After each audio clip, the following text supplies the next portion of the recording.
What you're looking at is every single instrument switched off. 24 hours ago we suffered another little setback.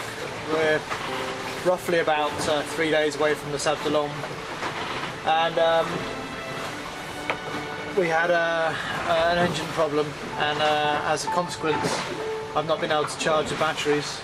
So for the next 3 days we've got just very limited power just to run basic pilot, and probably not enough to get to the Sable d'Olonne on the pilot alone. So outside I'll show you what we've done to make sure we do get to the Sable d'Olonne with some power.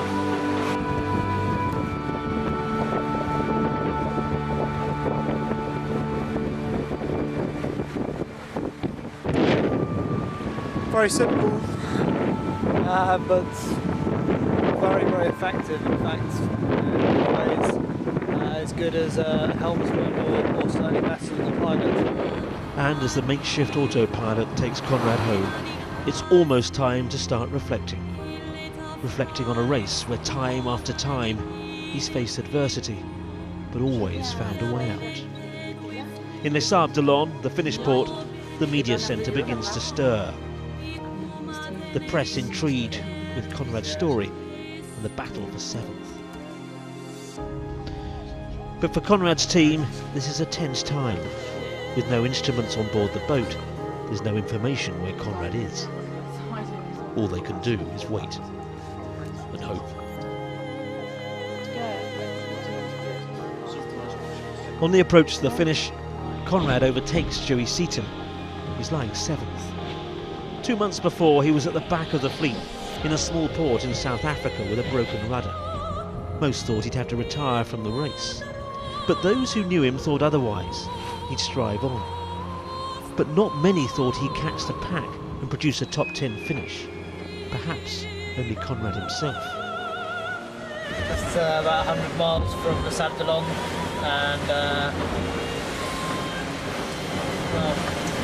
keel's still attached at the moment, but touch wood. It's got about every bit of string on the boat holding it in place.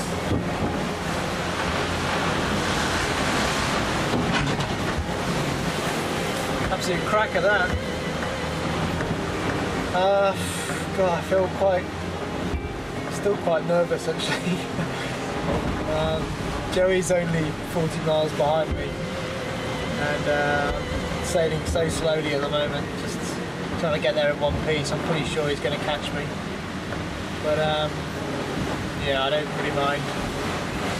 It sounds strange, no one would have ever heard me saying that before, but at this stage in the race I just want to arrive safely and get some my feet back on dry land. Pretty exciting really. I was asked today by a journalist, was it worth it? Think of all the troubles we've had on this race. Christ. Broken rudder, broken generator, broken keel, flood. Oh dear, broken engine. This may be my last diary, so signing off.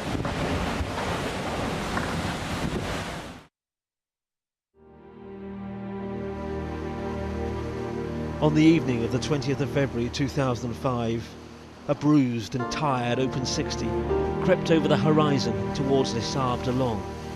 The skipper, exhausted but exhilarated, his ambition complete.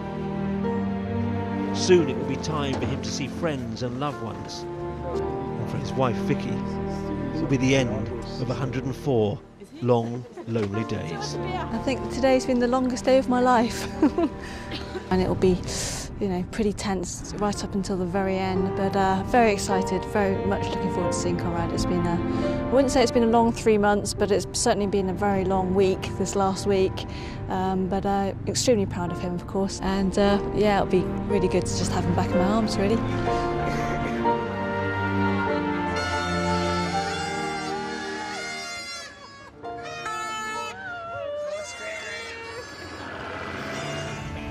And at 2:34 in the morning on the 21st of February, Conrad Humphreys finishes 7th in the Vendee Globe, 104 days and 14 eventful hours after leaving.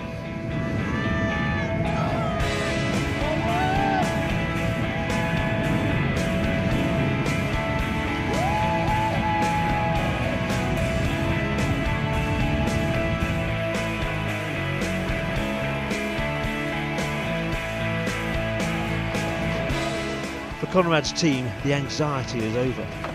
For Conrad, the greatest reward, back in the arms of the person he found it so hard to leave. The Vendee has been a dream for a long time, and for a lot of this race I wondered whether I'd actually finish it, and I think to finish it is the big challenge, and it will rank. It does rank as the greatest moment, the greatest thing I've ever done.